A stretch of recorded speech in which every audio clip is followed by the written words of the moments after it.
Assalamualaikum warahmatullahi wabarakatuh. Perkenalkan, nama saya Ramadhani Putra Fauli dari Prodi Pendidikan Kepelatihan Olahraga, nomor mahasiswa 1602617039, Fakultas Ilmu Olahraga. Kali ini saya akan menerangkan beberapa materi tentang ilmu gizi yang terdiri dari 8 item. Yang pertama mengenai definisi pengertian, yang kedua mengenai ruang lingkup gizi, yang ketiga mengenai hubungan gizi dengan kesehatan, yang keempat hubungan gizi dengan proses tubuh, yang kelima tentang perkembangan gizi, yang keenam pengelompokan gizi menurut fungsinya, yang ketujuh pengelompokan gizi menurut kebutuhan, dan yang terakhir kedelapan yaitu tentang 10 pesan dasar mengenai gizi seimbang. Baik, untuk item yang pertama mengenai istilah dan pengertian gizi. Secara etimologi, gizi itu berasal dari bahasa Arab, yaitu giza, yang berarti makanan. Dalam bahasa Mesir, gizi itu dibaca gizi. Menurut WHO tahun 2013, gizi ialah asupan makanan yang sesuai dengan kebutuhan fisik. Yang menurut WHO itu sendiri, gizi yang baik ialah keseimbangan antara asupan makanan dengan kebutuhan fisik. Sedangkan kurangnya gizi dapat menyebabkan turunnya daya tahan tubuh, yang menyebabkan fisik rentan terhadap penyakit dan berkurangnya produktivitas tubuh itu sendiri. Jadi gizi itu ialah suatu proses penggunaan makanan yang dikonsumsi yang melalui proses absorpsi, digesti, transportasi, penyimpanan, metabolisme, serta pembuangan zat-zat yang tidak dibutuhkan yang nantinya akan menghasilkan sebuah energi yang bisa meningkatkan kualitas fisik dan menjaga organ-organ dan sel-sel dalam tubuh. Oke, untuk item yang kedua mengenai ruang lingkup gizi.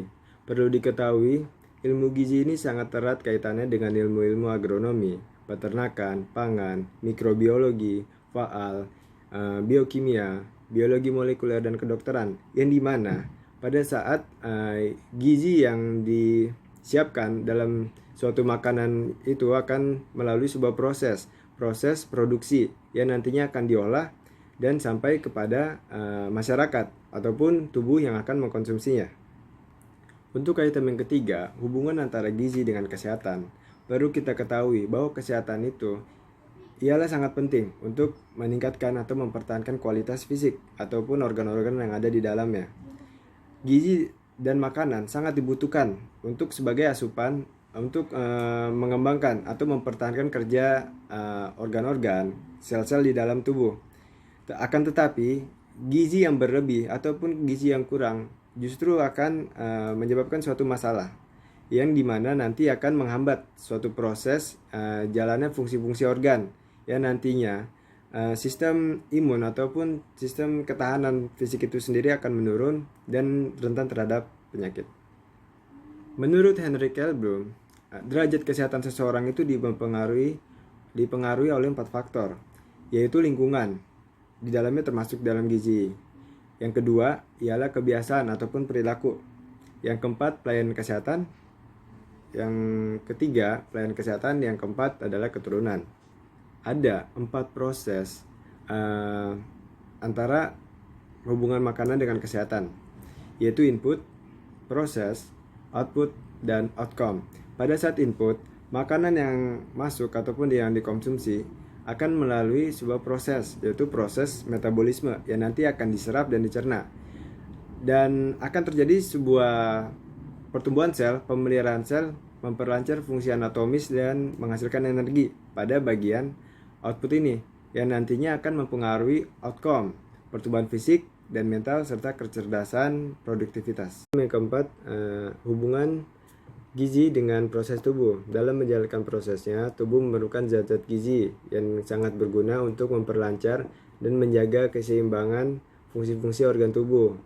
Sedangkan jika zat-zat itu kurang ataupun berlebih, pastinya nanti akan mempengaruhi ataupun menghambat kerja dari proses fungsi-fungsi tersebut, yang nantinya mungkin akan menyebabkan gangguan terhadap kesehatan dan gangguan terhadap fungsi-fungsi organ lainnya. Item 5 mengenai perkembangan ilmu gizi.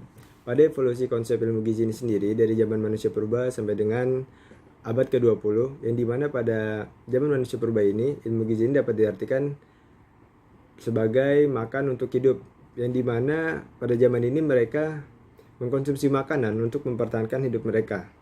Masuk ke zaman Yunani, ilmu gizi ini diartikan sebagai makanan dan penyakit, yang dimana mereka mengkonsumsi makanan tidak hanya untuk mempertahankan hidup, tetapi juga melindungi diri dari berbagai penyakit ataupun sebagai obat menghadapi suatu penyakit. Masuk ke abad ke-12, ilmu gizi ini diartikan sebagai makanan dan umur panjang, yang dimana pada zaman ini menurut saya mereka mengkonsumsi makanan sudah memperhatikan gizi-gizi yang mereka konsumsi, yang dimana mereka memikirkan untuk meningkatkan kualitas hidup mereka untuk menjaga kondisi fisik mereka. Lalu pada abad ke-20 sampai dengan sekarang ini, semua itu dijadikan suatu konsep, yang dimana konsep itu dinamakan ilmu gizi, yang di dalamnya meliputi tentang keilmuan gizi ataupun tentang hal-hal yang berkaitan dengan kesehatan ataupun kebutuhan zat-zat dalam tubuh. Ya, masuk ke item 6, yaitu ke item 5 mengenai perkembangan ilmu gizi. Pada evolusi konsep ilmu gizi ini sendiri dari zaman manusia purba sampai dengan abad ke-20, yang dimana pada zaman manusia purba ini ilmu gizi ini dapat diartikan sebagai makan untuk hidup, yang dimana pada zaman ini mereka mengkonsumsi makanan untuk mempertahankan hidup mereka. Masuk ke zaman Yunani, ilmu gizi ini diartikan sebagai makanan dan penyakit, yang dimana mereka mengkonsumsi makanan tidak hanya untuk mempertahankan hidup, tetapi juga melindungi diri dari berbagai penyakit ataupun sebagai obat menghadapi suatu penyakit. Masuk ke abad ke-12, ilmu gizi ini diartikan sebagai makanan dan umur panjang, yang dimana pada zaman ini menurut saya mereka mengkonsumsi makanan sudah memperhatikan gizi-gizi yang mereka konsumsi, yang dimana mereka memikirkan untuk meningkatkan kualitas hidup mereka untuk menjaga kondisi fisik mereka. Lalu pada abad ke-20 sampai dengan sekarang ini, semua itu dijadikan suatu konsep, yang dimana konsep itu dinamakan ilmu gizi, yang di dalamnya meliputi tentang keilmuan gizi ataupun tentang hal-hal yang berkaitan dengan kesehatan ataupun kebutuhan zat-zat dalam tubuh. Ya, masuk ke item 6, yaitu pengelompokan zat gizi berdasarkan fungsinya. Perlu diketahui dulu, zat gizi utama itu adalah karbohidrat, protein, mineral, air, dan juga lemak. Lalu juga ada vitamin. Di sini menurut fungsinya ataupun triguna makanan, zat gizi menurut fungsi yang pertama ialah pemberi energi, yang dimana pada fungsi ini terdiri dari zat-zat seperti karbohidrat, protein, dan juga lemak. Lalu untuk fungsi yang kedua, pertumbuhan dan pengaturan jaringan. Pada fungsi ini terdapat zat-zat seperti protein, mineral, dan air. Lalu untuk fungsi yang ketiga, yaitu adalah mengatur proses tubuh. Di sini terdapat zat-zat seperti vitamin, protein, air, dan juga mineral. Lalu untuk item yang ketujuh, pengelompokan zat gizi berdasarkan kebutuhan. Terdapat dua jenis, yaitu zat gizi makro dan zat gizi mikro. Yang pada zat gizi makro ini terdapat zat-zat seperti karbohidrat, protein, dan juga lemak. Lalu sedangkan pada zat gizi mikro ini terdapat air, mineral, dan vitamin. Untuk item yang ke-8, pesan gizi seimbang.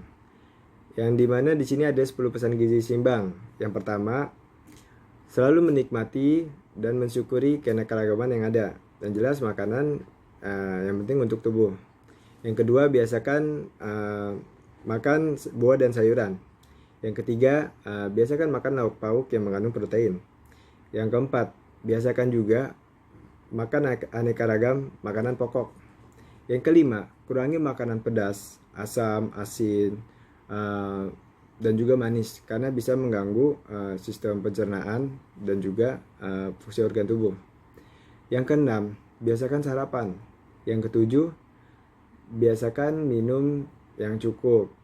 Yang kedelapan, biasakan memperhatikan label pada kemasan tentang komposisi dan waktu waktu kadaluarsa terhadap produk makanan itu tersebut. Lalu yang kesembilan, biasakan cuci tangan. Selalu jaga kebersihan tubuh, cuci tangan dengan sabun. Lalu yang ke-10 ialah rajin melakukan aktivitas fisik seperti berolahraga karena akan membantu proses kerja pada tubuh. Demikian yang bisa saya sampaikan. Itulah 8 item mengenai ilmu gizi. Selebihnya mohon maaf. Wassalamualaikum warahmatullahi wabarakatuh.